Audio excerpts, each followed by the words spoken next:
तो चलिए बात करते हैं 27 जनवरी 2026 की। एक ऐसी तारीख जो बहुत अहम है, क्योंकि इसी दिन भारत और यूरोपीय संघ ने एक ऐसे ऐतिहासिक समझौते पर आखिरकार मुहर लगा दी जिस पर आप जानते हैं लगभग 2 दशकों से यानी 20 साल से बातचीत चल रही थी।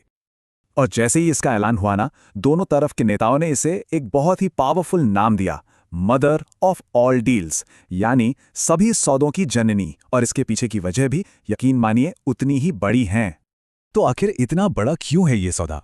जरा इस नंबर को देखिए, 25%। ये साझेदारी ये एक बहुत बड़े आर्थिक गुट को रिप्रेजेंट करती है। हम बात कर रहे हैं पूरे दुनिया की जीडीपी के 1/4 हिस्से की और ग्लोबल ट्रेड का लगभग 1/3 हिस्सा। तो सबसे बड़ा सवाल यही उठता है कि आखिर इस विशाल सौदे में है क्या? अच्छा, तो चलिए इस मदर ऑफ ऑल डील्स के ऐतिहासिक पैमाने को समझने की कोशिश करते हैं। इसके महत्व को ठीक से समझने के लिए हमें यह जानना होगा कि ये आखिर कितना विशाल है। देखिए, ये भारत का 22वां मुक्त व्यापार समझौता है, लेकिन असली बात यह है कि ये पिछले सभी 21 समझौतों को मिलाकर भी उन सबसे बड़ा है। जरा सोचिए इस बारे में। तो ये फ्री ट्रेड एग्रीमेंट यानी एफटीए आखिर होता क्या है? सीधे शब्दों में कहें तो ये देशों के बीच बिजनेस को आसान बनाने का एक सौदा है, जिसमें टैक्स और दूसरी रुकावटों को कम किया जाता है। लेकिन इस डील में जो दिलचस्प बात है वो ये है कि ये समझौता कहीं ज्यादा गहरा है। ये सिर्फ सामान खरीदने बेचने तक सीमित नहीं है, बिल्कुल नहीं। इसमें सर्विसेज, इन्वेस्टमेंट और यहां तक कि इंटेलेक्चुअल प्रॉपर्टी राइट्स जैसे बहुत अहम पहलू भी शामिल है। यही चीज इसे इतना व्यापक बनाती है। तो सीधे मुद्दे पर आते हैं, इस सौदे में आखिर है क्या? दोनों पक्षों को इससे क्या मिल रहा है? क्योंकि इतना बड़ा कोई भी ट्रेड डील हमेशा एक जटिल मोलभाव और लेन देन का ही नतीजा होता है। ठीक है, तो इस बड़े आदान प्रदान को देखते हैं। एक तरफ भारत को अपने उन सेक्टर्स के लिए एक बड़ी जीत मिल रही है जहां सबसे ज्यादा रोजगार पैदा होता है। सोचिए, कपड़ा, चमड़ा, जेम्स और ज्वेलरी, इन सबको यूरोप के इतने बड़े मार्केट में लगभग 0 टैरिफ पर एक्सेस मिलेगा। साथ ही हमारे सर्विसेज सेक्टर को भी एक बड़ा बूस्ट मिलने वाला है। और दूसरी तरफ यूरोप को क्या मिल रहा है? उन्हें अपने प्रीमियम सामान के लिए भारत का विशाल बाजार मिल रहा है। हम बात कर रहे हैं लग्जरी कारों की, हाईटेक मशीनरी की, प्रीमियम शराब की। इन सब पर टैरिफ में भारी कमी होने वाली है। अच्छा, अब इस पूरे सौदे के सबसे चर्चित पहलुओं में से एक ही बात करते हैं, भारत में यूरोपियन कारें। ये जो टैरिफ की जंग है, आखिर क्या होने वाला है उन इंपोर्ट की हुई लग्जरी गाड़ियों की कीमतों का? और ये रहा जवाब। जरा इस गिरावट को देखिए। इंपोर्ट ड्यूटी सीधे 110% से गिरकर सिर्फ 10% तक आने वाली है।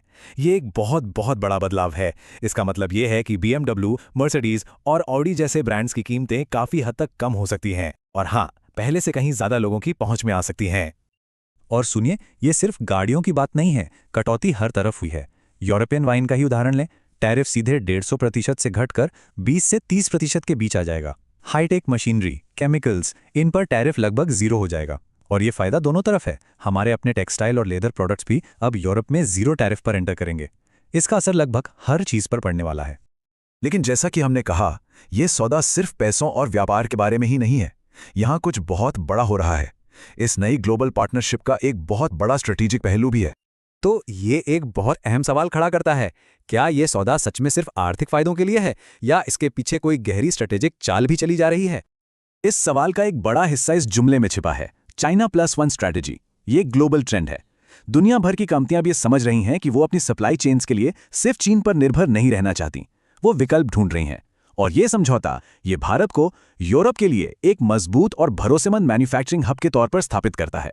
एकदम परफेक्ट +1। तो अब समझ आ रहा है, ये सिर्फ एक ट्रेड डील नहीं है, ये एक मजबूत स्ट्रेटेजिक गठबंधन की नींव है।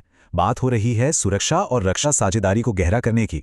बात हो रही है भारत के make in India defence sector में ईयू के निवेश की, समुद्री और साइबर सुरक्षा पर सहयोग। ये सब मिलकर दुनिया के 2 सबसे बड़े लोकतंत्रों के बीच रिश्ते को और भी मजबूत करता है। तो अब आगे क्या? आगे की राह कैसी होगी? देखिए, समझौते पर साइन तो हो गए हैं, लेकिन इसे जमीन पर उतारने का, चुनौतियों का सामना करने का जो असली सफर है वो तो अभी शुरू हुआ है। और ये सफर वाकई बहुत लंबा और चुनौतियों से भरा रहा है। जरा इस टाइमलाइन पर नजर डालिए। बातचीत आधिकारिक तौर पर 2007 में शुरू हुई थी, फिर 2013 में कुछ बड़े मतभेदों के चलते रुक गई।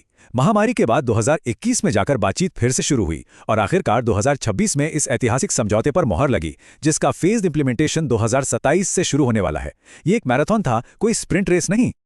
लेकिन हाँ, आगे की राह आसान नहीं है। कुछ संभावित बाधाएं भी हैं। एक तो दोनों तरफ के घरेलू उद्योगों को बढ़ी हुई कंपटीशन का सामना करना पड़ेगा। फिर ईयू के जो सख्त एनवायरनमेंट और लेबर स्टैंडर्ड्स हैं, उनसे निपटना एक अलग चुनौती है।